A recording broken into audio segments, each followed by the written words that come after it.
যেই ফুটবলার বাংলাদেশ দলে সুযোগ পায় না, সেই ফুটবলার সুযোগ পেল অস্ট্রেলিয়ার অনূর্ধ্ব-20 দলে।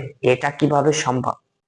হ্যাঁ, আরহাম ইসলাম, যিনি বাংলাদেশে এসেছিলেন বাংলাদেশকে প্রতিনিধিত্ব করার জন্য, কিন্তু বাংলাদেশের নির্বাচক প্যানেল, তাদের কাছে মনে হয়েছে সে বাংলাদেশকে প্রতিনিধিত্ব করার যোগ্য নয়, কিংবা সেই কোয়ালিটিফুল খেলোয়াড় নয়।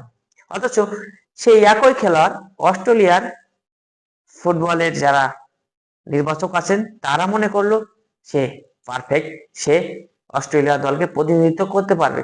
এজন্য তাকে অস্ট্রেলিয়া অনূর্ধ্ব-20 দলে তারা সিলেক্ট করলো। তাহলে এখানে কি বাংলাদেশ ফুটবল এগিয়ে নাকি অস্ট্রেলিয়া ফুটবল এগিয়ে? আপনার দৃষ্টিতে কোনটা মনে হয়? বাংলাদেশের ফুটবল অস্ট্রেলিয়া থেকে অনেক পিছিয়ে। সেই টিমে যখন এই আরহাম ইসলামের মতো খেলোয়াড় সুযোগ পেতে পারে, তাহলে এই একই খেলোয়াড় কেন বাংলাদেশ দলে সুযোগ পায় না? আসলে এই নির্বাচকরা কি দেখে খেলোয়াড় নির্বাচন করে আমার মাথায় ঢোকে না। শুধু আরহাম ইসলাম নয়, কয়েকদিন আগে বেশ কিছু খেলোয়াড় এসেছিল যারা বাংলাদেশের বংশোদ্ভূত, এসেছিল ট্রায়াল দেওয়ার জন্য। তাদের বেশিরভাগই কিন্তু ট্রায়ালে বাদ পড়েছে। কি কারণে বাদ পড়েছে? সেটা হচ্ছে তারা ফিট না।